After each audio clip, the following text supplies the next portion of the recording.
Firebirds goal! Scoring his 13th goal of the playoff. The captain, number 17, Max McCormick, assisted by number 19, Cameron Hughes. Welcome to the Firebirds Fan Zone with your hosts, David and Kyle. Wow, that was pretty good. That's strong. That was really good. That's so strong. All right, who are David and Kyle? Go, Kyle. Well, all right. Well, first of all, thanks for joining us in our first podcast. First ever. This is first ever. Yep, this is our first one. So, David. That's me. That's you. Want to introduce you a little bit. So, you and I know each other from the arena. From Section 106, baby. Absolutely. All day, every day. I love it. Dave, where are you from? Well, right now I live in, the Valley, like everybody else. Came out here about 7 years ago from Orange County. Decided we just hate the city. Yeah. Pretty much anything west of the windmills, you can have it. And it was the best decision we ever made. That's awesome. So I opened up a practice here, and I do DUI and criminal defense, and that helps pay for my season tickets. So how long have you been doing the lawyer thing? We're coming up on the end of 15 years, going on 16 years. What made you get into that? This is going to sound so cheesy, but I love the idea of being able to fight for people who can't fight for themselves. That's why I do. Criminal law is like the least lucrative of almost all of the disciplines.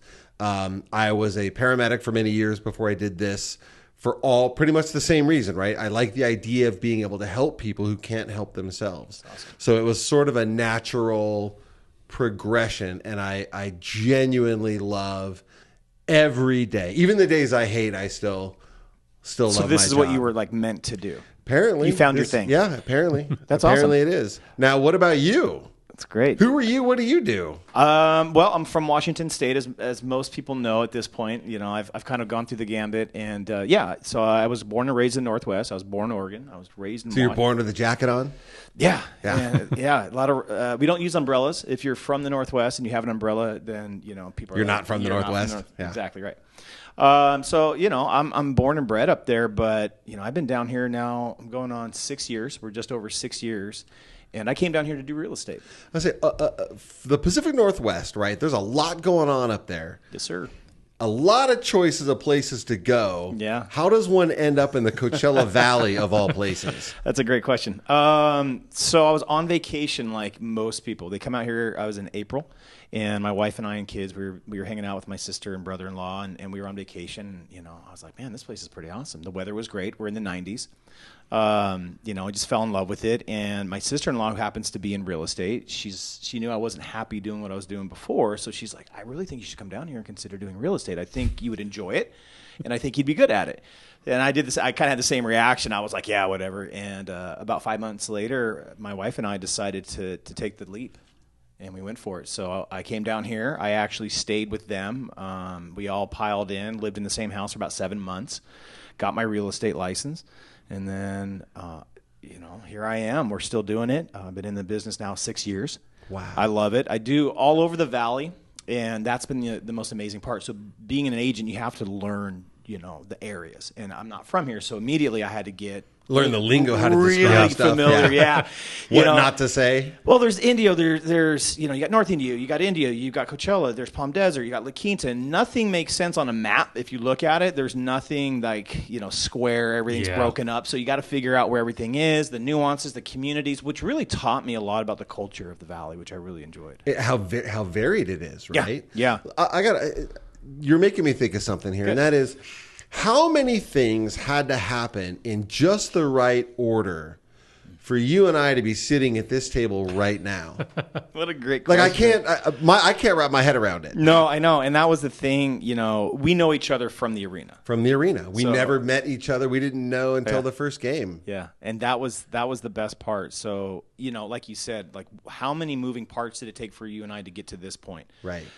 I think there's an infinite amount of you variables. Can't calculate it. But whatever it is, I'm grateful for it. I am too, and that's what we love about hockey. That's why we decided to do the podcast, was because it brought us together, and I know we weren't the only ones. I met a lot of friends through being at the arena last season, and I'm not a hockey guy like you, so your background is more hockey than I am. Bar hockey, but yeah. Well, I mean, we didn't get hockey in the Northwest until the Kraken showed up, and that was fairly recent, and I know them; they're good now. Yeah. But I mean, that was fairly recent, and I didn't really get to dive into that. I left just before they got there.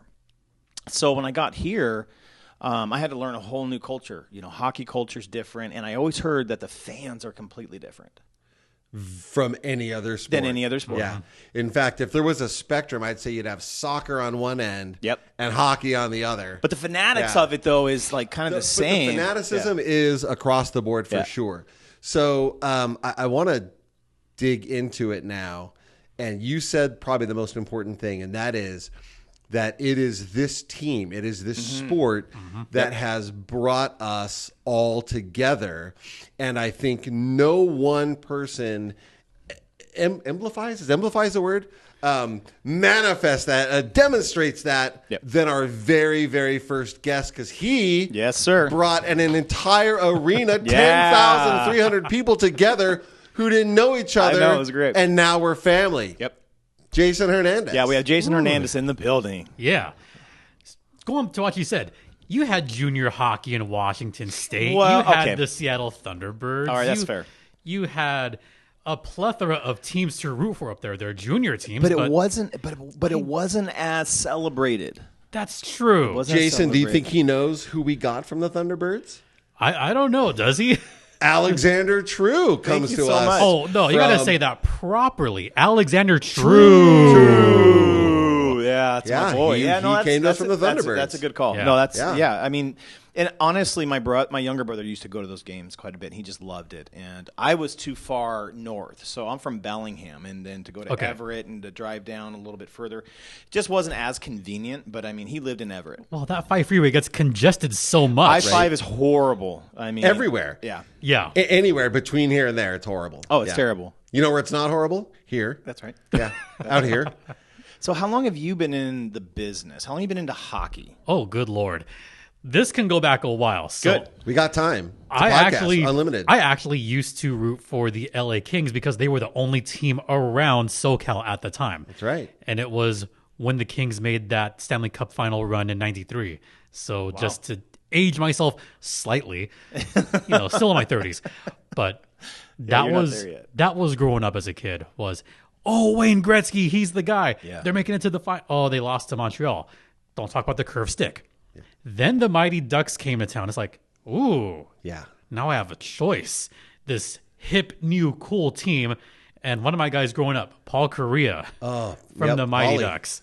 So, See, I'm learning right now. Like a 19-year-old kid nobody ever heard of, and the guy was phenomenal. Okay. come on, you put on your rollerblades. You want to Yeah. be Paul Correa. Yeah, you want to 100%. be that guy. 100%. So I grew up liking all the sports, not football so much. That's a whole different story. We'll get there. But that was, basketball, baseball, hockey. Those were like the sports at the time.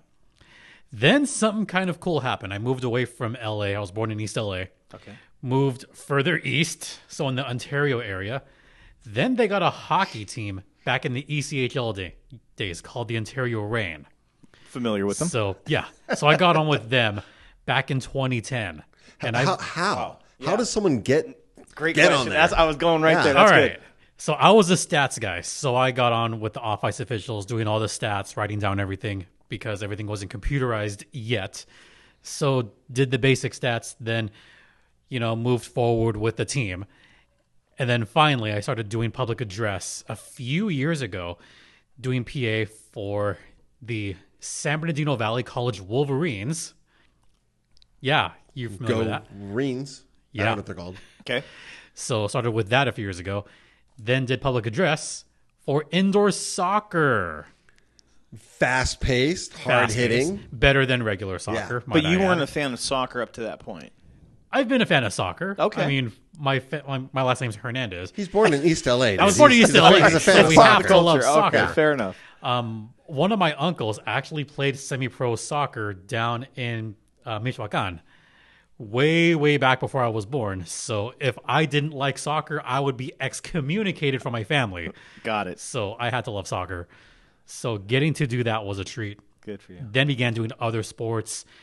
And as far as hockey PA, I started doing that little by little, and I loved it. I got hooked. What'd you love about it? The fast pace, the hard hits, Yeah. just feeling the hits right as the guys come up to the glass and you go, boom. It's addicting. It is. really is. Yeah, Do you ever find yourself getting distracted by the play and forgetting to announce? I'll Like, talk I about, would. I will talk about that later. Okay. There, All right. there is Okay. a moment I did get distracted. I'll talk about that later. Okay. That's great. Remind me to remind you. But so I was doing public address for all this hockey, doing junior rain hockey, Okay. and it was right when the team was going to start having their home games, and I got a phone call saying, "Hey, audition." Okay. What's my first audition game? Teddy bear toss night. Yeah. Fun. And I was There's a like, lot going on. Wait. That's awesome. So to kind of segue into starting the season, that was a stressful game. I bet. It was nothing for 50 minutes. Oh, yeah. I didn't want to have to be the guy that said, don't toss your bears onto the ice until after the game. I did not want that to happen. You're there to. That's what you're ready to do. Like, that's why you're there, is to get that bear. And out there. I'd been a part of teddy bear toss games for a while, so I know how it goes. Thankfully, that goal was scored just a few minutes left. I was more relieved than excited because I was like, thank God someone finally scored a goal. And everybody goes nuts. And everyone goes nuts. And of course, I get pelted with bears, but I don't care. I'm having fun. Right. Yeah. It was a blast. Yeah, the anxiety's off, the pressure's off. It finally happens. That's what you're there for. Yeah, so that was That's so cool. my first official game there, even though I was there for opening night. When was that? How long ago? December of last year. I mean, the teddy bear toss for the rain was last year. Mm-hmm. You're this good in just less than a year's time. Yep. Wow, That's insane. Everything Wow. happened so fast. That's insane. so you're in Ontario and you are getting pelted with teddy bears. How then does that bring you this far east? Well, I got plucked from Ontario. Had my final games in Ontario as I'm transitioning over to Coachella Valley. Yeah. And just fell in love with everything out here. I really did. And just got to give a shout out, PA announcer for Ontario Reign, Jeff Pope. When he found out, he had nothing but support. Good. awesome. He said, you know what, That's I'm awesome. proud of you. Like, you worked hard at this, gave you a couple of pointers. And everyone in the community was just wonderful. Had you been out here before? Not really. Okay. Because I know it was a different. And this is a growing, It's a different world. Yeah. Yeah, it's Yeah. a growing valley, and I know that it's taken some time to get to where it is today. Even from the time that I've been here and folks that I've interacted with, like, no, the valley's different, and it's Yeah, it is. changed in the last just 5 years, 6 years, and so I was curious if you made your trip over here and if you were familiar with the Coachella Valley before you showed up. I was, because I'm out here often enough anyway for a plethora of other reasons. One of them being, you ready for this? I used to be a professional swing dancer. That's a whole other. This is why I want to do the show. Zoot This is suit why I want to do riding, the baby. show. This is a whole other life ago. I love this. It may be a life time ago. out. It's what we're talking about now. You professional swing dancer. I Yeah. thought you were going to go somewhere else with that, so I'm glad you said I know, dancer. dancer, yeah. Yeah. Swing dancer. Okay, Yeah. so- So the zoot suits and everything. How long did you do that? I did that for a few years. How do you go pro? Yeah, what does that even mean? Do you have like a Yeah. sponsor on the back of your jacket or your hat or what? Okay, so long story short, I started off just swing dancing at little places out in Whittier, out in LA. One of the places called the Derby, which is no longer around. They filmed, I think it was Swingers. They filmed it out there in Pasadena. Yeah, it's a great movie. I love Yeah, that movie. I love that film. Yeah, it's a great movie. That place is no longer there, which I'm sad about. But I used to go dancing out there and just got better and better. So I eventually got on with a troupe Okay, yep. and started doing it professionally for a few years. It's awesome. Got to do fairs. You got paid. Yeah, You got paid to dance. I did. You're a professional. One of my favorite paid things that I ever got to do, which is still weird to this day, was doing taxi dancing in Las Vegas. What is taxi dance? Thank you, Where Dave. you literally got paid to dance with as many people as possible in any given night. There's a venue, there's a band playing, and it was a lot of fun. Hold on. So you get paid by the person.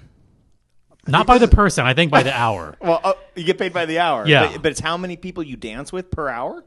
Yeah. Yeah. And That's literally. impressive, man. What's your record per hour? Let's see. I think I once danced with like 12 different people in an hour. Wow. It was a lot of fun. That's a lot of energy. That's a lot of work. Like that's work. That's a lot of work. Say, it's a lot of energy. It's a lot of work. Like physically, you had to been like. I was in better shape then. I mean, than that's I was a lot now. of cardio. Well, I also do marathons, so that helps a lot too. Right on. There you go. Here we go. Yeah. Well, Are you going to do the Palm Desert Half Marathon in February? I think. Yeah. I think so. If the weather permits and if time permits, yeah, It'll I be would beautiful. Love to It's do that 2.5 hours on a Sunday morning. Although I signed up for it. There's a game the night before. Yeah, that's the thing. And a game that afternoon. So that's the thing. I think this year I'm doing it, but I'm going to regret it. This year probably not, just because of that particular part of the schedule. Oh yeah. Game the night before, game after. Like That's a lot. I would like to do it, but How physically exhausting is it to call a game? It depends on the game. Okay, so all right, let's talk about some games. There's Calgary. Yeah. 3 Oh my overtimes. I mean, and we That was win. basically two games. Are we going to jump into that right now? Not yet. We don't have to. I'm just curious because I know. See, the energy that you brought into the arena. I mean, I think that's when, for me, quote unquote, Mr. Firebird was able to just kind of rip it and let go because, you brought that energy into the building, and I went, "Oh, this is fun." I'm like, "Oh my God, this is going to be a good time." And so when you were doing that, but I know there's a certain amount of energy level that you have to have when you're calling that game and announcing the goals and keeping everybody going. That's why you see all those water bottles down there. Yeah. That's why you see, all those drinks I have down there, energy drinks. Oh yeah. Yeah. I got to have energy for those games. How exhausted are you like at the end? Are you like you felt like you played, right? Not for a regular game, except for playoff games. Playoff games, I got to bring the energy. The triple overtime game. I was exhausted after that game. Everybody were we all. Yeah. Everybody was. It was midnight. So- We didn't get out of there till past midnight. Why do you think I told everyone good morning? Yeah, I saw it. I love it. I love was that. good. Yeah. Yeah, that was good. Yeah, I kept was my strong. eye on the time. I was like, okay, 11:59. I'm going to pause, wait till midnight. Now I can say it. Now I can say good morning. So back to, you announcing for the Firebirds. I mean, what was that like? It's a brand new team. It's a brand new area. You had to relocate. There was all these things. Well, I didn't relocate. I was still living out in the IE. Okay. So I was commuting because I was still doing junior range stuff, Oh, man. doing college sports. So it wasn't all that bad. Oh, okay. Okay. At the time. It's easier now, but at the time it wasn't really that hard at all. Just because the commute was, enjoyable because I'd be out here early for a game anyway. Mm-hmm. So I was able to commute out here before all the traffic hit. Right. So that part was fine. That's awesome. That was all good. But I think once it all started taking place, Yeah. I was like, okay, I'm feeling it more and more as the season goes on. And the energy's always been there. I've always been a super energetic guy. Gotcha. I can tell. And I love that. Yeah. Like you bring a certain presence. Like even when you walked in here, it was like, okay, this guy. All right, This is how we're ready. he is. We're ready. It's been said by players that they feed off of the crowd. The crowd gets them going. We can address that later. But is it the same for you? Do you? Because we obviously feed off of the energy you bring. Does it go the other way? Absolutely it does. Nice. That's how it felt during those first games. I had a sense of, okay, I can grow with the valley. I can grow with the community. Even when I first got on, my mindset was, okay, fresh slate. Let's see how we can make this grow. Yeah. It's kind of a symbiotic relationship between the team, the players, the fans. Let's all make it grow together and let's build something really fun. And I think that's how I felt going in. I think that's how everybody felt going in, to be honest with you. I mean, us as fans, that's why we're doing it. This is the Firebirds, I think we did. fan zone. But at some point, Kyle, this is for everybody. I went into it. I'm like, oh, we got season tickets. That's great. It's going to be fun. It's a way to spend a Friday night. And it wasn't very long into the first period of the first game when I started thinking to myself, oh, we might have something here. This is different. This is not what I thought it was going to be. Did you have that same experience? You know when my turning point was? It was that comeback against the Ontario Reign. I think it was 5 games into the home season where it was just a wild back and forth. It was the Firebirds down by 3 goals. Yeah. And I'm sitting there going, they're not done yet. They're not done yet. Like, you never know. I've seen comebacks happen because I worked in hockey at the time, 12 years. That's right. Now 13. And I know I feel like I started off as such a young buck. Well, Like, you were. I was. mean, you were, to be honest. I mean, you've got a resume that extends, over a decade. Yeah. That's amazing. So once that third period started, I went, they're not done yet. They can come back. Mm-hmm. Then it was 2 goals down. Okay, something's happening here. 1 goal down. That. Yeah, Dude, I remember that. I Of course. remember Yeah. Okay, Yeah. now something's going. Yeah. Then they tie it up. Yeah. And because of my vantage point between the boxes, I could see across from the benches. I could see the Ontario bench going, oh crap. Did you see them start deflating Yeah. a little They bit? were Yeah. deflated. Yeah. And I think I saw that in their faces because I could see them skating off in our section. We can see them coming back to their side, and you can just see the looks on their faces. Yeah. and they were like, oh no. Yeah. And then I could see Dan Bilesma going, hey, we can come back. We got 'em. They tie it. At that point, Disco's like, oh, we got this game. Nice. And in my mind going like, all right, Dan, okay, let's see what happens. And then it was that Podorowski specialty, the wraparound goal. Yeah. Woo! Man. Yeah. That was sweet. And you heard the building. The building at that point erupted, and I think that, it same. was swelling. It was nuts. With every goal, it was swelling Yeah. more and more. Yeah. And then once he had that wraparound, I went, oh, That was pretty awesome. something special starting to happen. And that was the moment where I said, okay, let's buckle up for a fun season. Right? And it didn't disappoint. Not at all. Yeah, I think At any point. I was a casual fan like you, so same thing. So my wife and I got the tickets to hey, this will be something fun to do. I always wanted season tickets to be the Seahawks or anything. the Sonics, right? Anything. I've always right? wanted to be a member of Exactly. something. No, I agree. Yeah. I like you. I'm the same thing. Yeah. Like I wanted my seat, I wanted my spot, and I wanted to that's going to be it. And I think like you, when in that game as well, I wanted to see if this was just going to be, this will be fun. It'll be some hockey, and then we go home and we're done. But I think that game, I remember that because then I started to see the heart of the team. Mm-hmm. You started to see the fight in the guys. And the way they were playing, how fast, how gritty, and I kept watching from that perspective. I'm like, I think we've got something different here. And the way they kept showing up, and they won games that they needed to win, and they'd show their heart, they'd show that toughness absolutely. constantly, time and time again. And I think that's what made us fall in love with them even more. Even across the board, just sports in general, when you see that coming from players, you can't help but then start fanning out. And I wonder if I'm not to give us any credit, but I wonder if they got that from I wonder if they got that energy and that drive from what we were feeding them. It had to have been. It was mutual, man. It's mutual. It had to be. I'd like to think so. To go back to something else that you brought up earlier, and now we're going to come full circle with that. Yep. You had mentioned, do I feed off of the crowd? And the answer is yes, absolutely.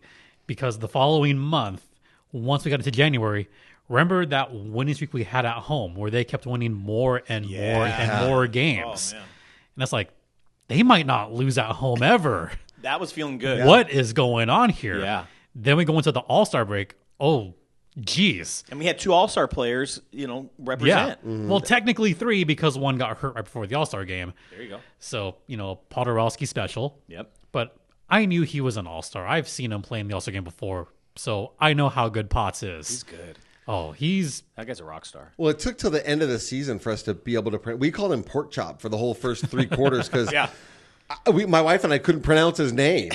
And so we would just yell, yeah, go Pork Chop. Yeah, Pork Chop. And people look at us like we're nuts. And I'm like, I've known Potsy since the San Diego Goals days. Oh, wow. So you guys go way back. So Potsy's such a great guy. He is. I met him, actually. It was hilarious because one of these stories, I'm out and about. We're in between, and he was doing a segment with Gino and Grant. And I seen him up there. He has his baby with him. Yeah. Cutest baby in the world. We're in the hallways. He's standing there, and I'm just looking at him. And he's looking at me because I'm in my orange suit, so he can't help but sit there and just stare at me. And I'm just staring at him, and we're kind of having that moment. And I went, hey, man, and I got to admit this. I didn't know his name right off the bat because he'd been hurt for so long. Right. So I felt embarrassed, and I told him that. I said, look, man, I feel really bad. I know you're a player. I feel really bad. And he was so great. He was so gracious. he's super gracious, right? And humble. He was. And then we talked about it. We talked about Seattle. We talked about what was going on. He's like, and it was just before he was getting ready to come back from his injury. And again, part of the anecdote is that Carlita goes, she's going to kill me. My wife goes to use the restroom. She's in the restroom, and me and him are talking. And then I said, hey, man, would it be cool if we get a picture? But my wife's in the bathroom. Would you mind hanging out for a minute? This is how I know like how cool he is. I said, I'm really, really sorry. She would love it too. Can you just hang tight for a minute? And he was totally like, yeah, man, that's fine. Go right ahead. And so we just sat and kind of talked. And then she finally came out, and she sees me talking to him. And it was that awkward, like it felt like forever, before she came out. But he was the coolest guy. He was just so chill and took the picture. It was great. Haven't you? I think we've noticed that of all the players, how gracious and kind and really into I don't know into us, but they're into you. They're into you, buddy. They're into you. Who is it? Yeah, right. But like into their fans as much as their fans are to them. You were at the Reign for a period of time. Is it like that elsewhere, or is this different? It's like that elsewhere, but it's a little more here because a lot of the Ontario players don't really live in Ontario area. A lot of them practice at the South Bay close to El Segundo because they practice with the Kings. With the Firebirds, a lot of them are out here. Yeah. And it's just an amazing, community that they have built out here. Yep. Because they play golf out at the Classic Club. They my daughters they talk about it. Did they talk about the cart girl? That's my daughter. She's the cart girl. His daughter works out there. It's hilarious. Yeah, I don't remember them talking about that, but they have talked about just like, oh, he's sandbagging. Oh, he's like they talk about their golf game. They do, and Tenny Talks, on YouTube. He's got a great show. I think it's a great way to get to see the personalities of the guys. Riker's my vibe. I love Riker. Garth? I would be the guy chilling in the pool. That's my guy. We're getting him on the show. That's happening. I'm making sure that he doesn't know it yet. No, but it's happening. He knows. No, he knows. Good. Yeah, we've already discussed this. It's just a matter of where he ends up, but we'll talk about that later.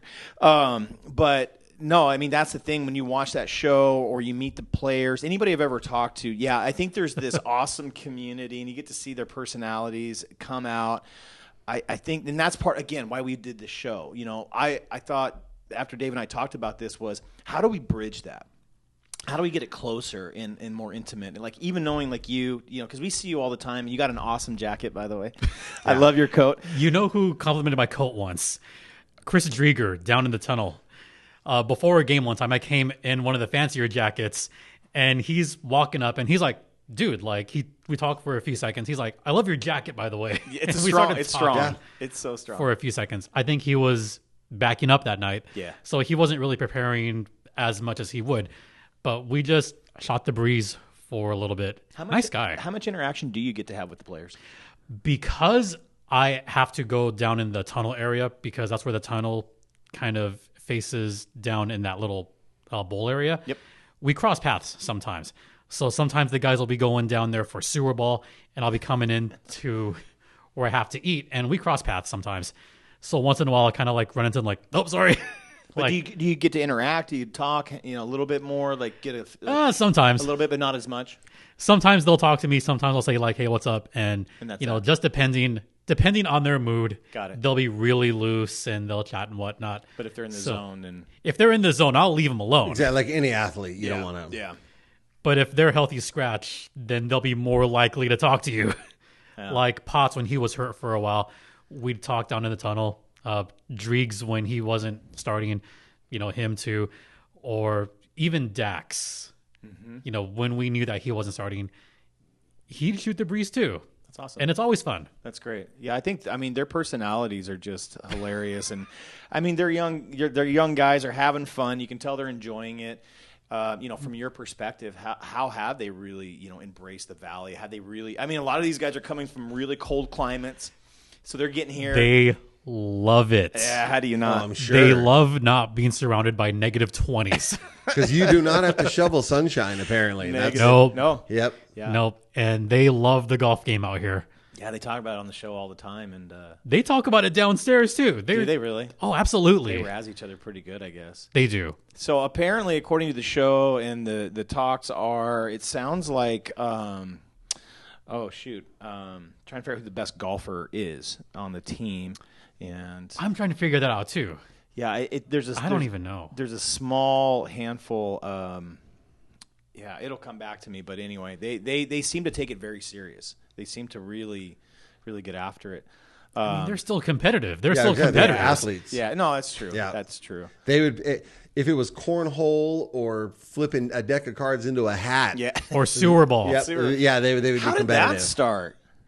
Do you know how that started? Like, I didn't realize these guys. Like, is that a thing in hockey? That's like, a thing. That's a thing. You gotta loosen up and get, kind of warm up a little bit. I'm watching this going, these guys are going to hurt themselves before the game even starts. You know, Because of where I work and because I often see these things. Ontario, their sewer ball is down a little stairwell area. San Diego, I think their sewer ball is in the area right before going into the tunnel, I think. So each arena has a spot where they can do sewer ball. It's been a thing for a long time. I don't know how long, but that's just always been a thing. Us. Like, this isn't just like these boys came together and like, hey, you guys want to kick the ball around. This is something that goes on in a lot of different. Do they do it in the pros? Yeah. Oh yeah, So absolutely. This is a real thing. Okay, see, again, this is part of the show. I love loosening up. I love how we're doing this because we're Wait, getting into I'm it. going to interrupt for a second because I'm a big let's get the logo. You should probably turn your mug around to show the 9 Cities logo. Oh, there you go. Whoever came up with that was absolutely brilliant. That was genius. Yeah. Oh, wait till this season. That's all I'm going to say. Okay. All right. Little teaser. Okay. Well, okay, great. So, is there anything that we need? What else No, should you not tell us? that's all I'm going to say. That's all I'm going to say. Walk the line a little bit. What can we expect of this upcoming I season? did walk the line. That's all you're getting. Okay. For now. Well, I mean, we can sit there and feast on last season. I know there's people who constantly talk about it. We've talked about it. I mean, even when it ended, I think it took us a long time. We even called and texted each other like the next day, probably for the whole week we were in contact, Yeah. Let's, look, I don't want to be the guy to do it, but let's bring it down a little bit and let's talk about that game 7. Okay. Oh, I don't. Okay. You really want to do it? I do because okay. I want to, because Okay. there's different perspectives, right? Yeah. For us in our seats, we saw it. We watched it in slow motion. From you, I'm just going to tell you very quickly what my experience was, but I want to know because you still have to be professional and not get emotional like I did. But when I saw and it was right, it couldn't have been 20 feet in front of it. It was right there. In slow motion, by the way. I can still see it in my mind's eye. I see it go over his right pad, his right leg pad. No. I see it go in, and I see it fall clearly on the other side of the red line. Yeah. But my brain isn't comprehending what's happening. Yeah. I see it wasn't until and then I see the Hershey players start to celebrate. They throw their gloves off and do their thing. And it was only 3 seconds, maybe 2.5, a micro, whatever time it was. Then I realized what happened. Mm-hmm. And I was so angry because in my mind, it was somebody else's fault. Mm-hmm. And then when I heard the Let's Go Firebird, I'm like, okay, it's going to be okay. But then I heard the chants of Joey. Mm-hmm. And that was like, oh, that's really cool. But I watched him, and he looks around. Oh, he couldn't. Absorbs it. I watched our players consoling each other. Oh, man.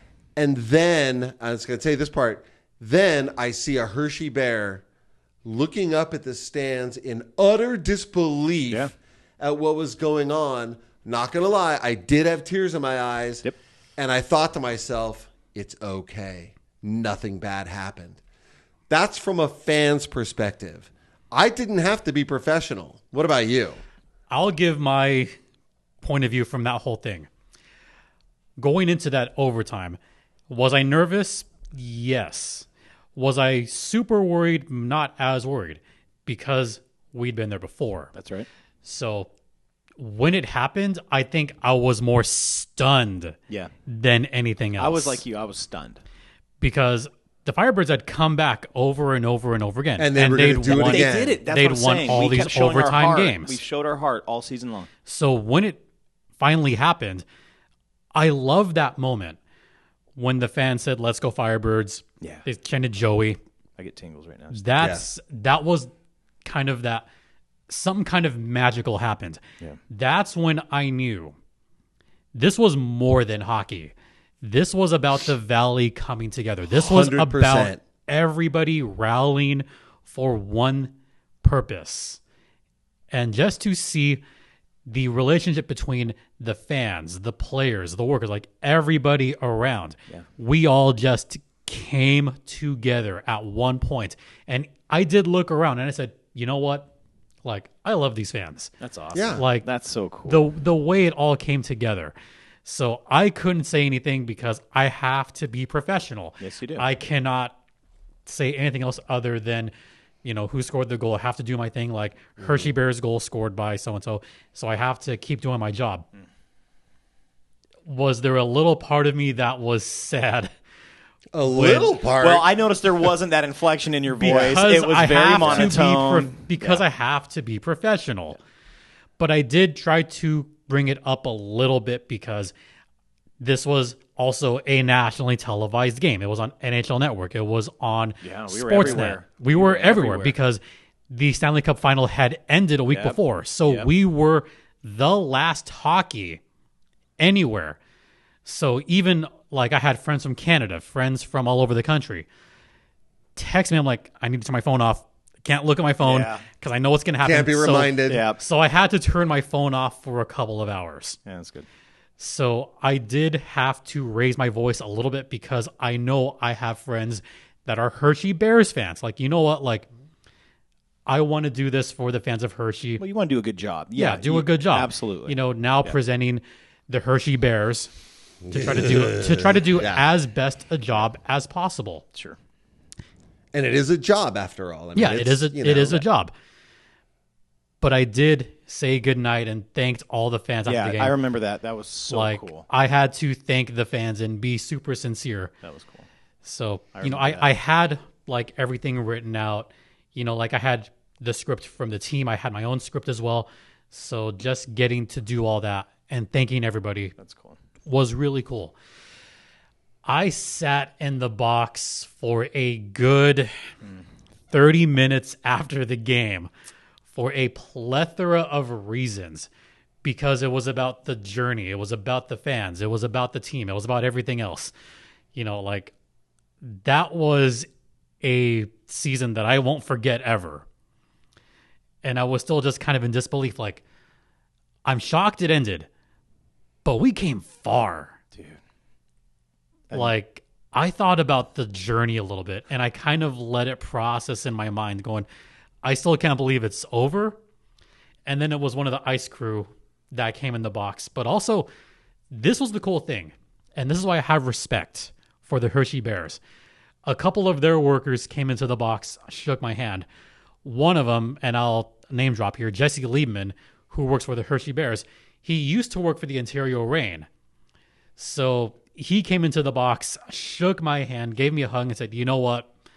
Like, thanks for giving us that little, like, just the way you said it. Like, thanks for that. Because like, it is their moment. Yeah. Yeah, it is not their fair moment. to take it away from them. No, you did the right thing. So he said thanks, and a couple other Hershey Bears folks said thanks. A couple AHL people came down. That's awesome. So I thought that was really cool. It is. Well, it's a classy move. And I remember, listening to you, thanking the fans. And like you, I just stood at the glass. Everybody wanted to file out. But number one, I'd never seen the Calder Cup in person. Again, being new to hockey, the ticket parade, whatever. I wanted to see what that looks like because I know we're going to do it, and I know it's going to happen. I want to know what it looks like. And so, but like you, I went inward. I went inward for quite some time, and I'm just days, if not weeks, right? Yeah, I mean, I'm just standing at the glass, and I was reflecting. I think that's what it was. I think that's a great word for that because I'm reflecting on the people we met, the games that we saw, the events, the everything leading up to it. We shouldn't even been there, kind of thing, And then there we are. We're just doing it all. Can I bring it back up from the depths? Yeah, let's for go. sure. Yeah, because we're getting a little dark. I want to bring it back up because you. I want to talk about the journey itself. Yes. Yeah, let's do that. Because that was fun. It was fun. I had a great time. Yes. As everybody knows, I had a great time. Yeah. Okay, I know you were going to remind me, so now I'll remind you.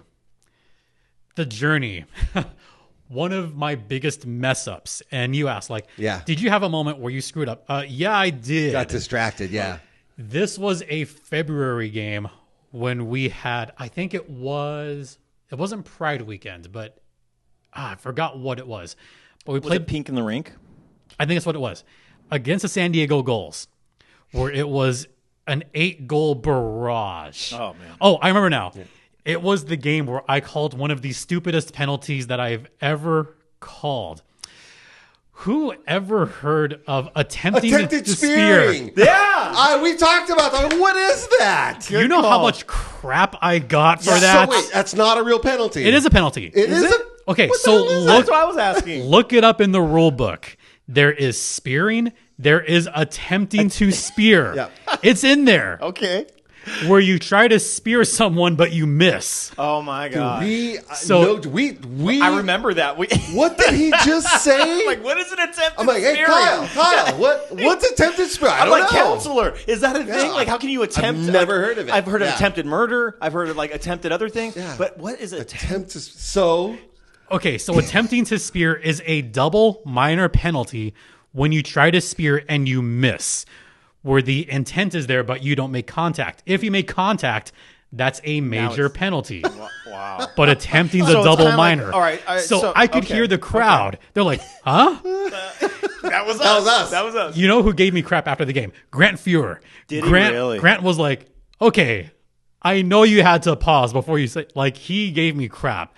Evan was like, okay, Yeah. attempting to spear.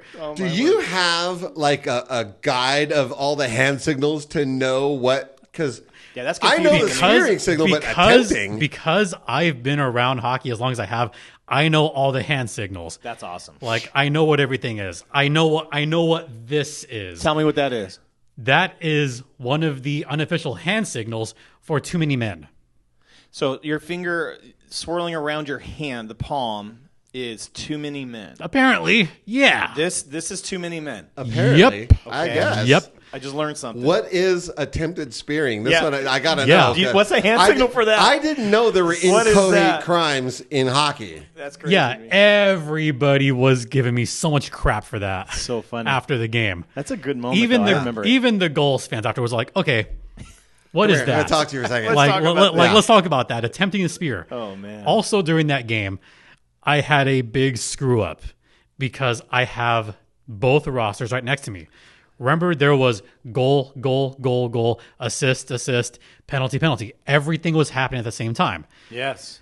So it was a former Ontario Reign player, Austin Strand, who went into the box around the same time. And I'm getting behind on me calling stuff because I have to call each goal. So all the calls were starting to stack up. So I made a big mistake. And I said, San Diego penalty, number 2, Jake, check that. Number 2, Austin Strand. And he's in the box next to me. So I finished making my calls. He bangs on the glass. He goes, I know you didn't just call me Jake. And I'm like, no. You're like, you heard that? You're listening? Because I had known him from Ontario days. Okay. Yeah, so these guys know you and you know them So a bit. him and I talked almost the entire time he's in the box. So I actually went back and watched this not long ago. You could see in the replay, he's looking over right to me. That's what's going on. He's Like, talking really, to dude? me. Oh, he's like, really, man? I'm sorry. You're going to do me dirty like that? I'm sorry. I always wondered because, not being in too many hockey games, and I wondered why it took so long because I know the action's moving super fast, so I'm glad you brought that up because it has always kind of bothered me. And I guess as the season went on, I learned, but it takes a while to get the information, and you want to get it right, and you want to get it fast. When you're calling it, the assists, the goals, it just seemed like there was a big gap there for a while. So, I mean, the action was already the puck is on the ground, on the ice, and the play's already like happening. 3 plays later. And then you're calling goal, and we're supposed to get excited again. I'm like, why is this taking so long? Because sometimes there's a weird deflection or we have to wait to make sure that we have the right call. Okay. Because you get it from up by Buzzbox, right? The offensive end. They got Yeah, a radio all it those down to you boys down up there. Yeah. Yeah. Sometimes I'll have it right away where I'll see like, okay, I have this like ready to go, like goal assist. Sometimes I'll have it right away. Got it. But sometimes when there's those weird deflections or those kind of weird plays, that's where it takes a while. And again, that's part of the reason why we're doing the show, the Fan Zone. It's to, like, I've got questions. I can't be the only one, but that was part of it during the season was why is it taking so long to call these? And then, I started talking to some of the guys that were working the games, and they're like, dude, things happen. And there's like a bunch of them up there. This is not easy work. Yeah. And what I didn't realize, you guys don't have cameras. There's no instant replay. This is all from the naked eye. Yep. Like, and what the heck? I used to be in their seat because I used to do off ice as well. So wait, they don't have replay up there? They got a screen. Well, see, It's not maybe not official replay, but they can see it, right? It's all from the naked eye. They're not using that equipment. They're not, as the game's traveling along. I mean, unless there's a goal that needs to be reviewed or if it touched something. I remember we had a couple reviews. Yeah. But that was about it, man. This is all. I mean, it's not like they're throwing a red, red flag on the floor, but Bill Belichick stuff. Yeah, but sometimes you have to actually review it. So but everything else is just happening from what you're seeing, and you're getting that information. And it did. The production, the calls, everything. I mean, you could just see it fast. It got so much better. You guys were hustling. Can I admit something here? Please. That's why we're doing it. It's a safe space. I wanted to kind of milk moments sometimes because of who I am as a person. If I know there's a big goal, I kind of want to milk it just a little bit more. Just let it marinate. For that moment. Absolutely. Good for you. And that's what makes you you. Oh, you know who called me on that was, I think Potsy called me on that once, where I let something really marinate because Cameron Hughes had a really big goal. And I said it a little longer than usual. I said Cameron Hughes. That's how you pronounce it. And there was a particularly long Hughes. And I'm like, I'm going to let this go for a couple seconds. Good for you. And that's when it started. You just let it marinate. I'm like, I'm going to wait a couple seconds, let it die down. Wait. Now I'll give the assist. Yeah. I love that though about you, and I think that when you're calling the game, that's what you feel in the arena, and I think that's again it goes to the feel of the arena. Like you're paying attention to what's going on. You're feeling the moment like we're feeling it. Oh, we have to, and it's working. It's not just me; it's our entire team. Yeah, our entire production team has to absolutely feel the moment. So it's not just me, but sometimes I'll kind of wait a little bit, like let this go, let this go a little bit. And I think it helps to have people that know the game of hockey. Yeah. Like our entire team was just on top of things all season long. Can we talk about that for a second? Absolutely. So you're in the booth with the production controllers, right? The people running the show. Yep. Was there ever a moment where you're looking out and you're going, "Oh man, we need to fire these people up"? And does that dictate what the next thing on the screen or the next music to play, or do you ever like adjust mid-course to bring the audience, to bring the crowd back? Yeah, and I'll shout out Kristen for that because, she absolutely knew when to pick things up, when to get the crowd going. Yeah, she's great. One of our favorite things that we had was I'd go, the usual song, the usual. Country Roads, baby. Yeah. I was hoping you were going to bring that up. Oh, for Country sure. Roads. I mean, and I think that's a fan favorite. Word is obviously. That started out as an accident. That was it was accident. supposed to be something else. Then it was that. Then it just happened the first time you played it. It happened to turn off when they dropped the puck, and the arena kept singing. Yeah. And now that's the thing. It's a thing. No, that's what happened. Is there was a goal right as the song was finishing, and we're like, this might be our good luck charm. Yes, it was a thing. We listened to it on the way to every game. We got a guy car full singing out in loud. our section, Rob Kelly, and I'm giving a shout out because that guy, you probably see him. He's been on the Jumbotron a few times. Yep. And he just that song. Now here's a cool. He sent this on Facebook, but at his daughter's wedding, they know how much he loved the song, so he's out there dancing with his brand new daughter, the bride, brand new bride. They're doing the father-daughter dance, and as a tribute and as some love to Rob, Country Roads kicks in, and he sends me a video, and he's out there dancing, and he's just losing his mind. Of course, I mean that's what you guys did. That's the stuff that we take away. I mean that Ring of Fire. I mean, my goodness. I mean, obviously it makes sense, but dude, I mean it's great call. Shout out Kyle for that one. That was a good call. That was Ring Kyle of Fire. doing that? Yeah. He's pretty clever, that one. Yeah, he's. I can't wait to get him in here. Can't wait, yeah. Once he's in the hot seat, and we're going to talk to him a bit too, because I feel like he's a quiet guy. No. I mean, he can be, but Is he one of those introverts that don't let you in, but once you get to know him, then he'll give it to you? I don't think he's an introvert, but that's just me talking here. I mean, I don't know him well enough. We see him at the games because in third period he comes down. We're in our section. And that's where he does his video from, and he's so intense in what he's doing. He's locked in, man. It's hard to get a read on him, but that's what I can't. That's the feeling. I think when he's working, he has that. Of course, I got Hey, I've been told the same thing. Like, hey, man, you have that angry tone on your face. Sometimes I will get that way sometimes. I'll just be so locked in on the action. Or if it's a blowout, I'll just kind of mess around with everyone in the booth right next to me. So like our off ice guys right next to me, Mike and Tyler, one of the off ice guys I've known for almost 15 years now. Funny story. I've known him. Who's this now? Tyler, who is down in the booth with me. Okay. He's with the headset. Okay. Right next to. I have known him for a long time, so it's a small world. Seems like it. Yeah. Really is. Well, there aren't that many places to do it, so you That's got to know fair. everybody else is doing it. That's true. Oh yeah. Yeah. So we pay attention. We get focused in, but sometimes I'll mess around and I'll say like, oh, let's have fun. Okay, so Lindy passing it to so-and-so. Lindy carts, like I'll mess around and say like 12, 16, 19. Like I'll do their job just kind of as a lark because I used to do that a while ago. Funny. So I'll just have fun with everyone Do you downstairs. ever hide any Easter eggs in your announcements? Oh, whatever you're talking about. Yeah. What do you I want to mean? know. I want to be in on the inside That's a jokes, and I great want to. I question. want to know like what I'm hearing, what else I'm hearing. Just give one example. One example. You know what started off as a lark, and someone said, "Keep doing it like that." Was when I first said El Paseo, I'm like, I don't pronounce it like that. I'm Mexican. I say El Paseo. There you go. Yeah. And someone actually called me on that, said, I know that's not how they say it, but that's how you say it. Like, I am me. I have to do it like I do it. Of course. You know what started off as an accident also was me elongating Stu's name in the introduction.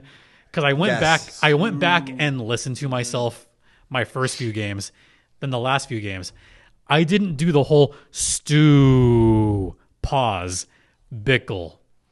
And someone said, okay, I like that. That's good. Yeah, like, it's strong. let's keep it going. Yeah. Like, it's kind of like a good luck thing, but it was kind of a little Easter egg because I liked saying Stu's name like that. So you just kind of do what you feel is natural, what you feel is right, and then all of a sudden it just works. Yeah, absolutely. That's awesome. But I love having fun like that. Good for you. And you can feel it in the For arena. sure. So hockey is a very, very superstitious business. Oh, God. I played in the 90s. A bar, like the paramedics and the fire department, we got together, we made a team, and it was like midnight. It was not serious at all. But don't bet. I put my skates on the same way, my socks on the same way. And when we went into the playoffs, I wore all the same unwashed stuff. Do you have any rituals before every game? Oh, God. Okay. During the playoffs especially, there was a few.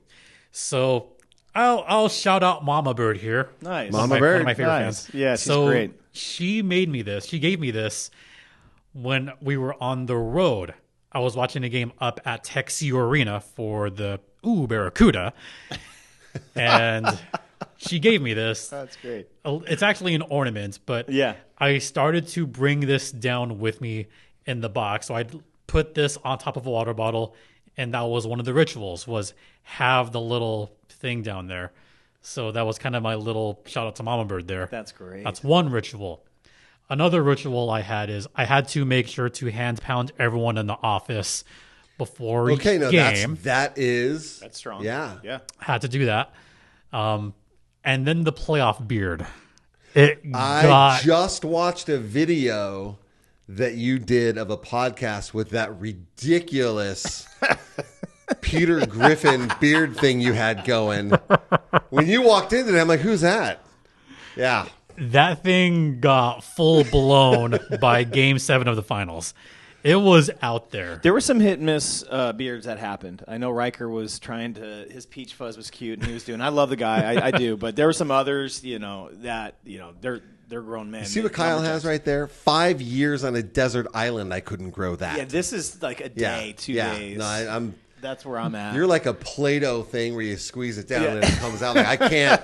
It's just not. Yeah, not me. mine got gnarly. Yeah, it was awesome though. You were committed, and that's a thing. And I didn't realize it. Normally, I grow my beard out around November to like that. no shave. Yeah, is that what that is? No shave November. And you wouldn't know it. If I did did that once. I did that once, and actually had a handlebar mustache. Oh, 1 year. Swing dancing while you were That would've been rocking the good, handlebar. yes. Tell me. I did. I did. I knew it. I had the mustache wax and everything. Went Raleigh Fingers style 1 year. Oh man, It was glorious. Can you bring it back? I don't know. I don't know. nothing's man. worth that. I'm just saying. It was difficult. What music do you have in your car right now? Great question. I like Yeah. that. That's good. That's strong. I like that. Right now, I've been playing a lot of musicals lately. Okay. Didn't see that one Greatest coming. Showman? Did not see that coming. Or Greatest Showman, right? That's a good one. I'm actually going legit musicals. One of my favorite musicals. Sound of Music. The King and I love Sound of Music. Avenue Q. Avenue Q. Yeah. I don't. Our production It's a guy is very- shaking his We hand. both 'cause looked at Jackson over there like, what? So we He's got like, Jackson. He's on his phone. He's not even It's- paying attention. It's He the didn't know. raunchy version of Sesame Street. It's Jason, I will be looking that up. Is there a genre of Wait. dirty version of First Sesame of all, Street? we named a couple of good musical. He says, no, I'm going legit. And then name some dirty Sesame goes- Street offshoot. It won a Tony Award. Okay, that's all right. I know a lot of You know it's things that get bad awards that. when one of the songs talks about the internet is for porn. That's the name of one of the It songs. was. That's one of the songs. That's one of the songs. Oh man, It's I want to such hang out a with you for a whole day. horrible, I just horrible. really want to hang out. Okay, speaking of the music thing, real quick. Yeah. So maybe can I side note real quick? So, what are you listening to on game day when you're getting ready? On game. Okay, on the way to the arena. Yeah, what do on you got? game day, it's try to keep it pumped.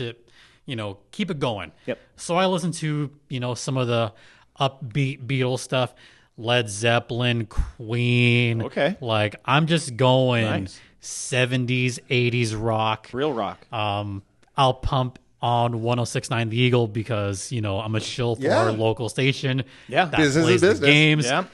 And I'll be like, okay, play some good songs, get me pumped.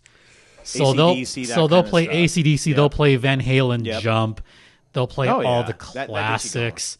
And because I love hearing the Firebirds commercials on the way to the arena, and I get that tinge of it. I'm like, yeah, And you're like, like I'm going to go do that right now. Firebirds commercial. Yeah. Let's go. I love it. I'm excited.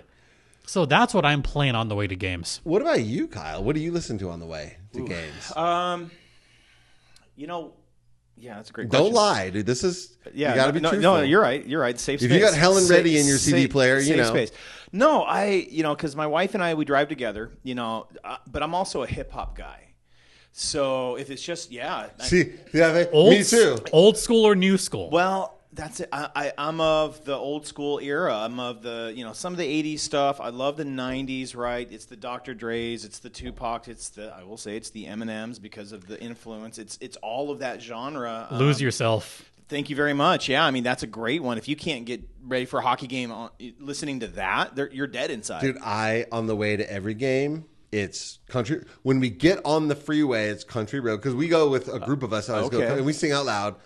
Then it's Eminem, 8 Mile, the 8 Mile soundtrack. I can't remember the other album, and I probably can't even say it here. I forget what it's called, but It's a podcast. You can say whatever you want. Recovery. Yeah, that's another great That's album. a good. Recovery. Well, he had lists. Yeah, of, and the one with White Trash Party, whatever CD that was on. Dude, I know. Look, That's true. before trials, before anything competitive, before triathlons, whatever. Really? Yeah, it gets you going.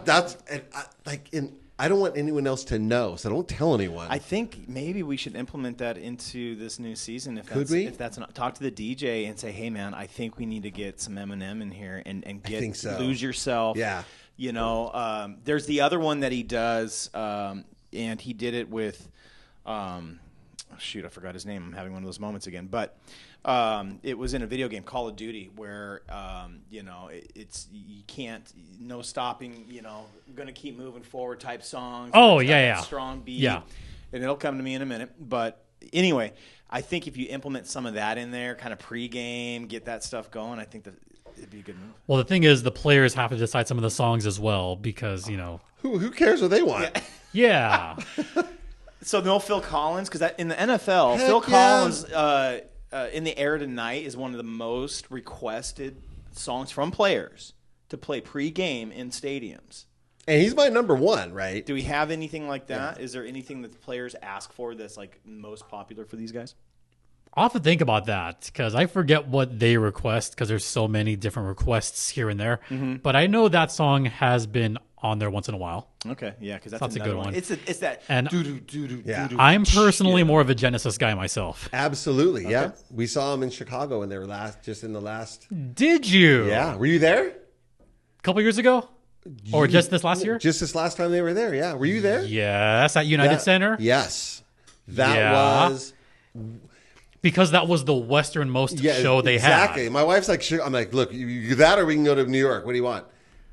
I just got chills thinking about it. Oh, I love that show. When I love that. Just sitting and just looking what has become, and he still belted it out. And him playing with his son, who, by the way, has mad skills. Really? Yes, he does. My wife and I both unashamedly were bawling because we saw the Not Dead Yet tour in Vegas and in Phoenix. Nice. Both times it came around. So, man, that was, well, oh, man. I got video. I'll show you. I'm of the mindset you got to see the living legends while they're still around. Correct. And that was the last time in America anyone was going to see him. Really? Oh, the last Domino tour was something else. That was a good one. Wow. So, yeah, I'm more Genesis. Like that pumps me up too. He's got some bangers there. Yeah, for sure. Yeah. To be sure. How far, no, it's just we get off topic here. How far back into Genesis's playbook do you go? Into their catalog? How far back? I have a few of their vinyls. Excellent. But what's the earliest record you have? Ooh, that's Trick of the Tail. Going way back, even before Peter left, who's coming to Acrisure on the 21st, or the 14th, 21st, and you can bet I'm going to be there. Yeah, that's a good. I got to think about that. Yeah. Like, I can't even think of albums off the top of my head right now, just because it's so. There's so many, and then it becomes overwhelming. Yeah. Now, meanwhile, back to our conversation. No, that's good. So Phil Collins, we can agree on. Who's my number two? Who else would I like to hear? Come on, you know. You? Yeah, you know. Oh yes, Kelly Clarkson. Yeah, that's fun fact about Dave. So Eddie Whitco is my wife's hall pass. Kelly Clarkson is mine. I don't care what you think. Don't judge me. No, there's no judgments here. But I learned that about him. It's hilarious. I'm like, you should have seen the look on his face. He thought I was messing with him. Yeah, I'm like, nah. And he goes, no, for real, I love her. And Debbie, the players bang on the glass. They see some of the signs. They know. Yeah. Oh, they know. They know. Okay, so great. Let's talk about signs. Let's lean back into that because him and I had some questions around that early on because, obviously I'm showing up in an orange suit. I look like a traffic cone, so you're going to see me. Dave's got these great signs, and we thought, how much are the players paying attention? How much are they into it? How much are they annoyed by it? Like, what are their reactions? I think that was the hard thing for us because we are on the outside looking in. We're trying to gauge what's happening. We're not trying to be overly annoying, but we want to be clever. We're trying to have some fun. That's why we're there. So Dave's 100%. A professional. I think I'm a professional at times, most of the time. Well, my daughter's boyfriend owns a sign company, so he's able to print those out for me. And so, but we're big kids when we show up. That's why going to the arena is a lot of fun for us, and you'll catch us out there all the time. But my question would be, how much of that, is landing on the ice, landing on the players? What is their response to our stuff?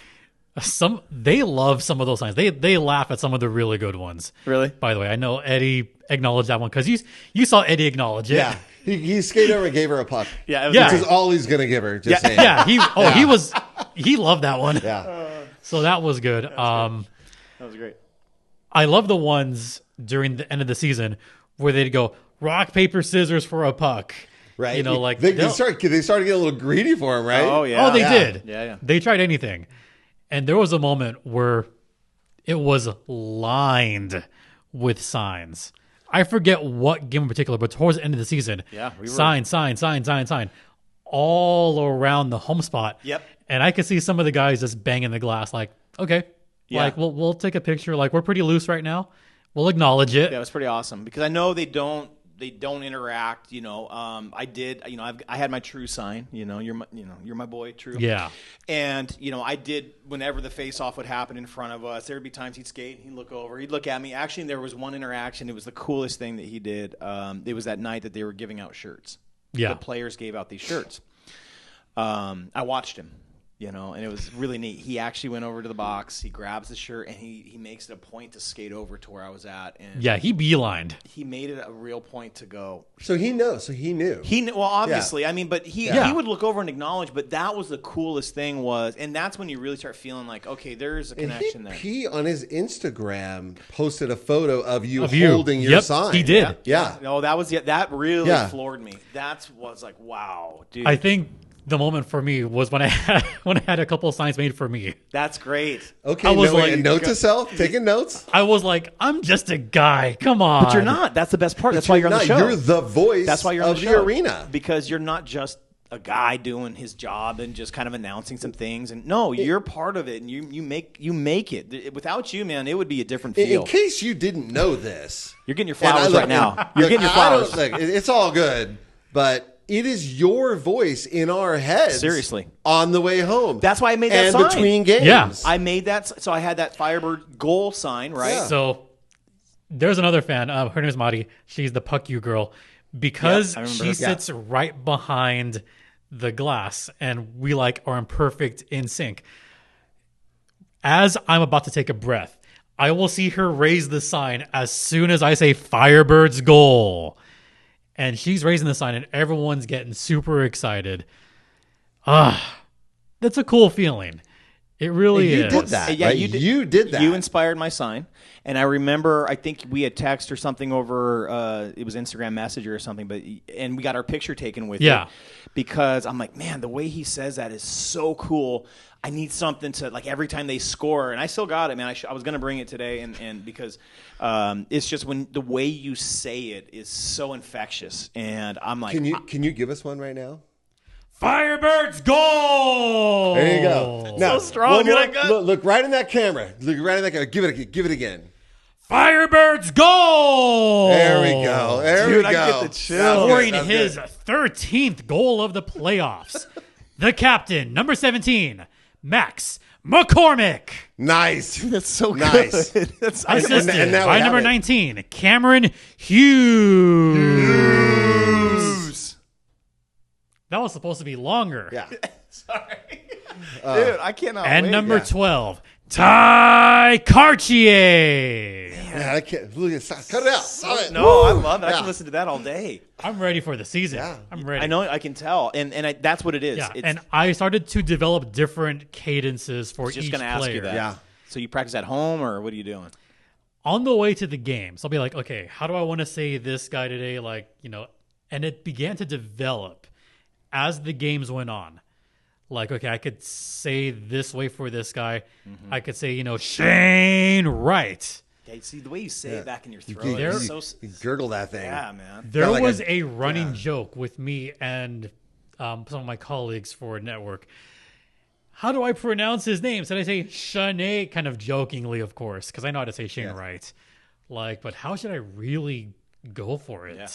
And we're, sadly but happily for them, we've lost a few players and they're moving on, and we're getting new ones. So now I'm just wondering, what are the cool new names going to be? What are the cool new things you're going to do with those names? Well, one of the best names is Kyle Jackson. I mean, that's just you can't. I mean, let's go, man. Let's go. Give us a Kyle Jackson. I got to think on that. Yeah, you got to work on that one. I think I would have to really get the throat on the Kyle, because something that I do want to talk about here is I kind of model after a lot of different PA announcers across the NHL, across different leagues. So I take a little bit of different guys, I've been around Jeff Pope for the Reign for a while, so I'll take a little bit from him. Because I was a Kings fan for a while, I take a page out of David Courtney, who passed away in 2012. Took a little bit out of his page, out of the cadence of how I say the goals. A little bit from Phil Hewlett, who's the PA for the Ducks. So I like to take a little bit from each person. But also, one of the best pieces of advice I got was make it your own. Absolutely. Bring your own energy, bring your own vibes, bring your own style to it, and really develop it. Really get to your style and go that way.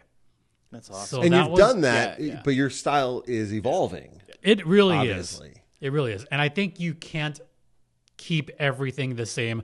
Otherwise, you'll get bored. Yeah. Like I can't keep everything the same. Like sometimes you have to up the energy a little more than usual. Sometimes you got to change things up depending on if there's a theme night. Yes, during that dog night, I did bring in a few dog jokes. I'll admit that. Okay. I'm excited for Dia de los Muertos nights Yeah, on it's gonna be fun. Halloween. Dude, Yeah. socks. They're going to give away socks. I'm excited to see what that looks like. I mean, I cannot give away anything for that night, but there's going to be some really cool stuff. That'd be exciting. And I might do I'm a skull face. Some especially face here, painting. especially here in the valley. There's the See, culture, the history. if I wasn't professional, I would totally dress up and have like the skull face Right? and completely dress up. But I'll try to find some way to dress That's the If hard you part. go on To Amazon dress- right now, there's a blazer for to Dia de los dress Muertos. Oh, yeah. up, There you go. but keep Yeah. it professional. love You know. Yeah.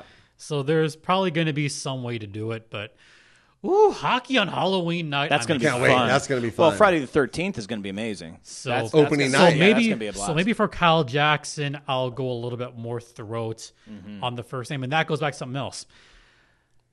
First name, one syllable, can be tough.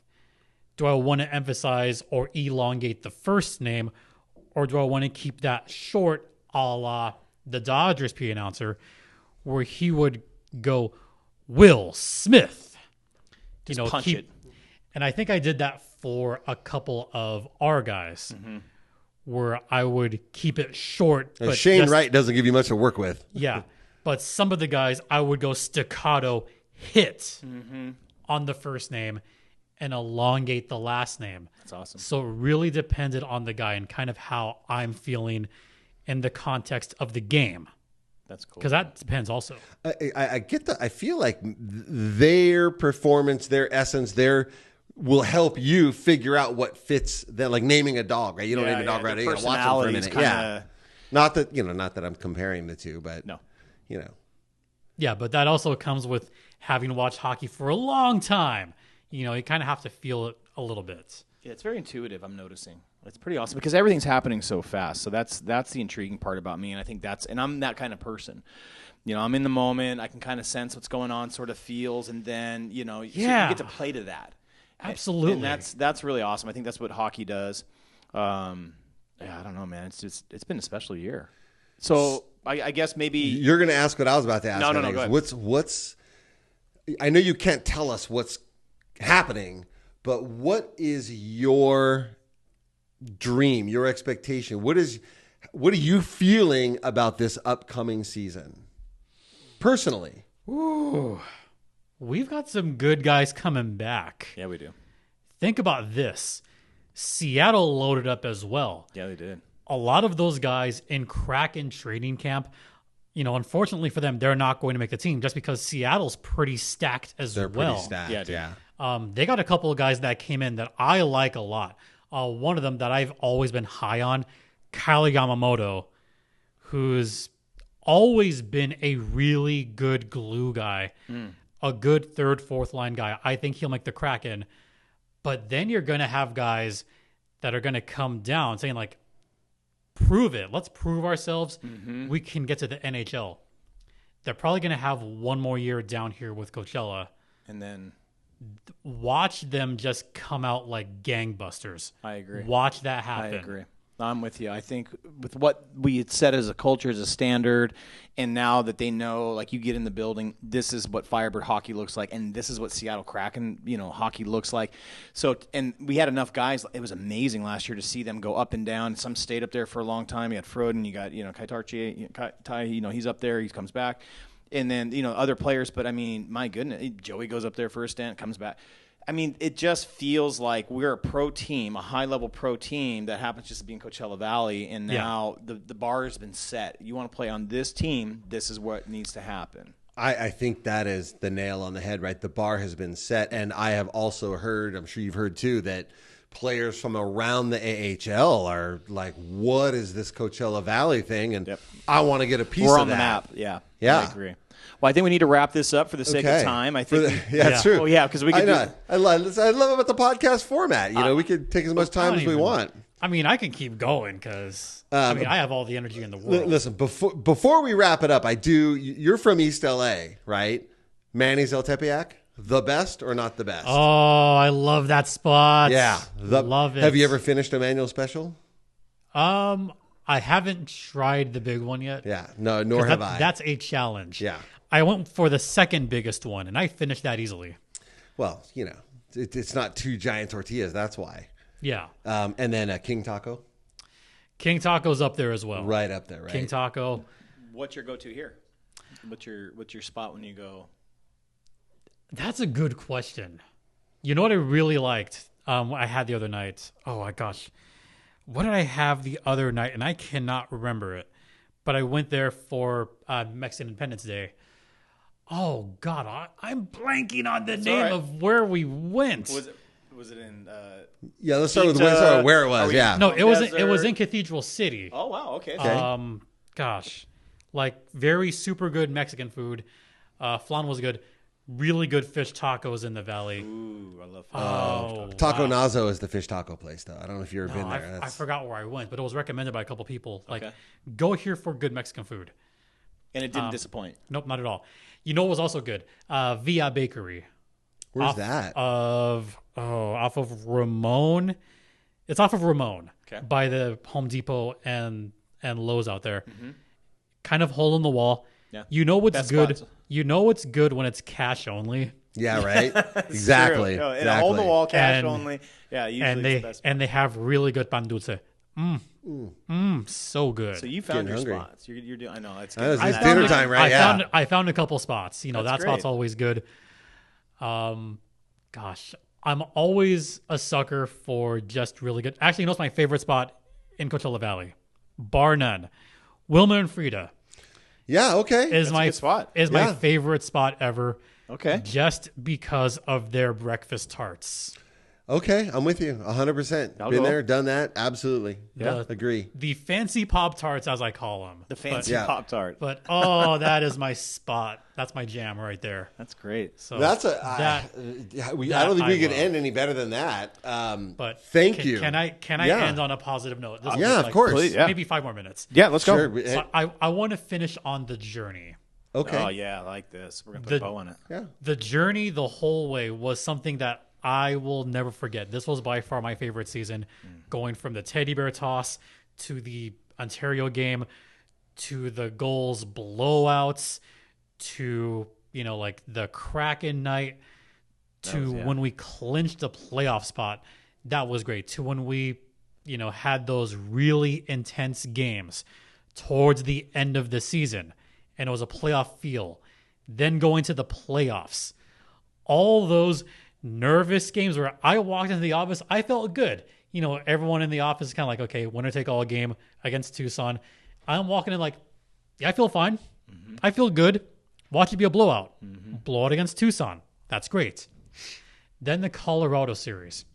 That was a little. I just want to talk about touchy. That for a minute because everyone has their moments where it turns around. And I know you talked about your moments, the triple overtime game. Yeah. For me personally, the big moment, and I talked about this on the documentary as well. For me, it was game 4 of the series against the Colorado Eagles. Interesting. Because at that moment, that's where I said, this is the turnaround. I was a little bit nervous at that moment where there was a penalty kill in the third period. Oh, I and know it you're talking was about. Yeah, I tied. agree. I agree. It was tied. Yep, I know exactly what you're And talking about. at that moment, I said, Yeah. we might be out right be it. here. This could be it Yeah. because, Greg Cronin did a fantastic job with Colorado all season long. And I thought, oh, crap. And then you had that steal of the puck from Alexander True. And off he went. And he went off. And I remember that half second of like, it was a moment like a pause or there was like a deep breath and everyone's heart rate just went down. And I was like, and then he scored. That was amazing. And there was So good. an eruption Yeah, man. of joy. I remember that. And it was a, thank God. It ain't over. It ain't over. It's not over. Well, And then it was great for about 10 minutes. Then you go, oh my God, now it's really on. Yeah. Now, And I was like, oh, now this is a series. Now it's real now. Because it could have ended. And True got the game-winning goal on a short-handed goal. Yeah. And for me, that's where I looked to my left and I told her, like, how much can I pimp this goal? right? I actually asked, like, can I pimp this? And she's like, it's the moment. Do it. Like, let's get this crowd into it. Oh, man. That was one of my loudest Firebirds goal moment because we all felt the moment. To me, that was where I said, this is going to bring everyone together. Yeah. And after that game, did you notice the crowd got better and better and better? Oh, it did. Well, and they played better. We showed better. Up. Yep. And it was after that game where then it was 8,000, 9,000, 10,000 because those first couple playoff games were not sellouts. And it was after that. Yeah. Like, and everybody showed up. Okay, winner take all, game 5 against Colorado. That was cool. Blowout there. That was really cool. Yeah. Then the triple overtime midnight game.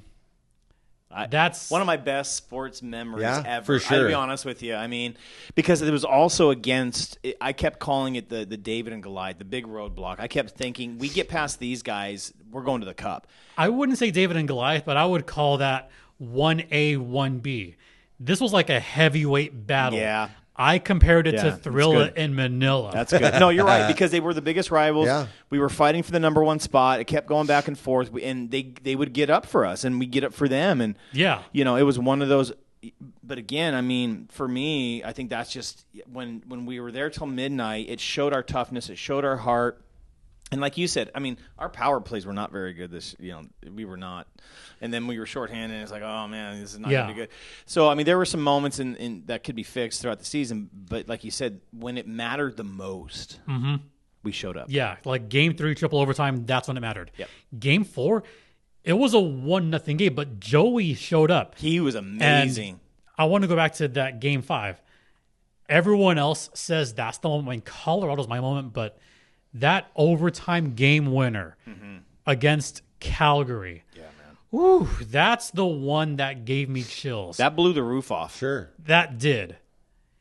We beat Dustin Wolf. Yeah, he is good. Who was the 2-time goalie of the year. Yep. He was the MVP of the AHL. And then you had Andrew Podorowski score that game-winning goal. With no parts of his body on the ice. Is that the one? Oh, my God. Man. Yeah. That was... Well, I remember that series. They pulled Wolf. I think, was it the first or second game? I think there was a point where we were beating them to Game 1. Yeah, they pulled him. It was game 1. And they pulled him, and I went, oh, man. Yeah. We're here. We're playing. One of the fascinating things about an inaugural season is, like, every now and again a team has a most important game. But there were, like, in an inaugural season that went the way this one did, every next game was so the most good. important game they ever played. So good. Yep. I remember actually even regular season games. I remember every game we walked away from was like, man, that was awesome. Every game, man, that was awesome. That was awesome. There was never a dull moment every single time we showed up in the arena.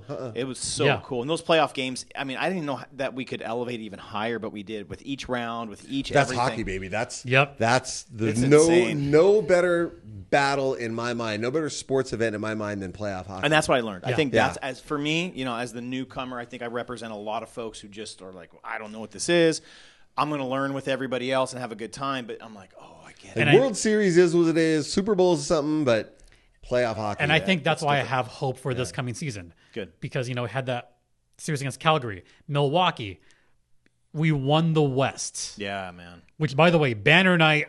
Ooh. And we got hardware in the building. That's so cool. We're going to raise a Western Conference Champions year one. banner. Yep. Year one. And that's where I want to end on a positive note. That's great. We won the West. You're right. You're right. We need to celebrate that. The Firebirds were the first ever team from California to host a Calder Cup final game.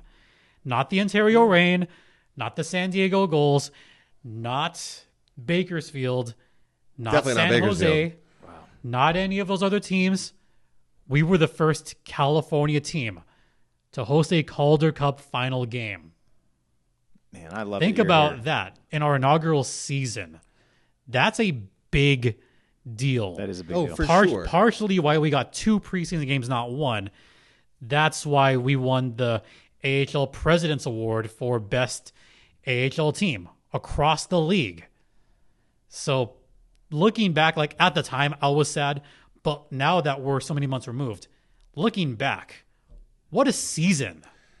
That gives me hope for what's to come. I feel like we're going to have a deep run. I honestly do. I think, and again, I'm so glad you decided to do this with us. I'm glad you're our first guest. I think you really did. You gave some great insight. This is what we were looking for. On the Firebirds Fan Zone, podcast. Dave and I were looking to get into it, and man, when you say it like that, I think you're right. I think taking a step back, having been this far removed from it, and you're right. We need to recognize what they've done, not what they didn't do. It was the one goal. We get it. Okay, fine. But to be where we were, for who we were, and then to have some hardware and a banner night. I didn't know we were the first to do it in SoCal, so that's amazing. So, man, thank you so much for showing up and doing this. Like, for sure, honestly, we're definitely grateful. Yeah, I really appreciate. I enjoyed the conversation. Yep. Dave, is there anything you want to add? What could I possibly add to this? What could I don't add know, man. Other than to say thank you? Yeah, I'm an old pro at this. Yeah, I can tell. Yeah, and then you do have your own. Do you want to plug your podcast? May as well. Yeah, you're here. Let's do that. Obviously, they're podcast listeners. Let's do it. So I also have a podcast on the Locked On Podcast Network called Locked On Anaheim Ducks, which is ironic because we have a Ducks Coyotes game October 1st at for which you will be public neutral. Address. I'll be neutral-ish. Hold on. Yeah. I'll be neutral, everyone. I'll be totally neutral. Yeah. For a Ducks Coyotes game where the Coyotes are the de facto home team, and I'll totally keep it even between both sides. Yeah. I will. I will. I know you will. It, You're professional. I'm professional. I'll keep it even. You're gonna wear a Ducks pin though somewhere like hidden. Little something. Yeah. I'm gonna have my whole Ducks. Whatever I got says Ducks on it, I'm wearing. But I don't know. What I'm wearing. I do host Locked On Anaheim Ducks. That's awesome. So that one is a lot of fun. Where can they find that? Yeah, I was just gonna. You can find that on. Oh gosh. Wow. Spotify? Are you? I've on done this Apple? for 750 episodes. Stitcher, Spotify, Odyssey, Apple Podcast, Google Podcast, Amazon, plethora of other places. If you just look up Locked On Anaheim Ducks, you'll find me there. Is this podcast more fun than yours? I'm solo, so okay. I can't say that publicly. Got it. Well, let me ask you one more question before we wrap this up. Would you be willing to come back and do this again? Absolutely. Did you have fun? Yes. Good. Okay. Oh, actually, hold on. Oh, for crying out loud. I know. No. There's one thing I've been wanting to do, And this will be the end, I promise. But there's a series of questions that I've been kind of rattling around, and our production guy, I ran him through the ringer. Your Tenny Talks style? Quick, rapid fire? Kind of. Rapid fire. Let's do rapid fire. Yeah, that's all it is. It's nothing. But the trick to this is, people tend to think too much around these questions, and so the idea here is don't think. Okay, just answer the question. Okay, and be as honest as you can. Be like Mad Libs when it's over. All right. So, what's your favorite word? Goal. I was gonna. I Love knew it. I knew it. All right. What is your least favorite word? Moist. It seems to be. He's one of those. He's one of those. All right. So, non-sexually, but what turns you on? Roar of the crowd. Ooh, all right. Good one. What turns you off? What turns me off? Hearing dissonant musical tones. Going back to musicals. Okay. Well, our producer here, he's a musician. He understands what you're going through when you talk like that, so he gets it. You get what I mean, right? Oh yeah. Yes. That's awesome. What sound or noise do you love? The goal horn sound. Ooh. All right. I like that. Love it. What sound or noise do you hate? What noise do I hate? What sound or noise do you hate? This is going back to podcasting. Hearing a little bit of that should not be there. Hate it. All right. What's your favorite curse word? My favorite curse word. Let it fly. Rhymes with buck. Okay. All right. Last question. Actually, no. My actual favorite one that isn't really a curse word, but I say balls. Balls. Balls is a good one, I yeah. say that a lot. Because you can say it on TV. And I don't Yeah. think enough people use it correctly, so Yeah. that's awesome. I'm like, balls. Oh, balls. Yeah, that's a good one, actually. Last question. What profession other than what you do now currently would you like to attempt? Would I like to attempt? Yes, sir. Spearing? Want to attempt spearing? Ooh. Attempting a spear? No. Yeah. Actually, you know what would be really fun to do is pilot. A pilot. Yeah. Fly a plane. Mm-hmm. Commercial Absolutely. or just on your own little Cessna? I think private, so I can go wherever I want to go. Nice, dude. Because I love traveling. Oh, that's so cool. That was my number 3, but my wife won't let me. No. Aw. Yeah. She said no. Well, thank you so much, man. Yeah, This- it was fun. This has been a lot of fun. I appreciate it. So, for everybody listening, this is the Firebirds Fan Zone podcast with Dave and Kyle and our guest, Jason Hernandez. We appreciate you. Thanks for being here. on the first one, man. Yeah. Appreciate you, man. We'll see it at Acrisure. Yeah, we'll see you out there. Absolutely. All right. Go Birds. Go Birds. All right. Let's go Firebirds. Stay fired up. Yeah.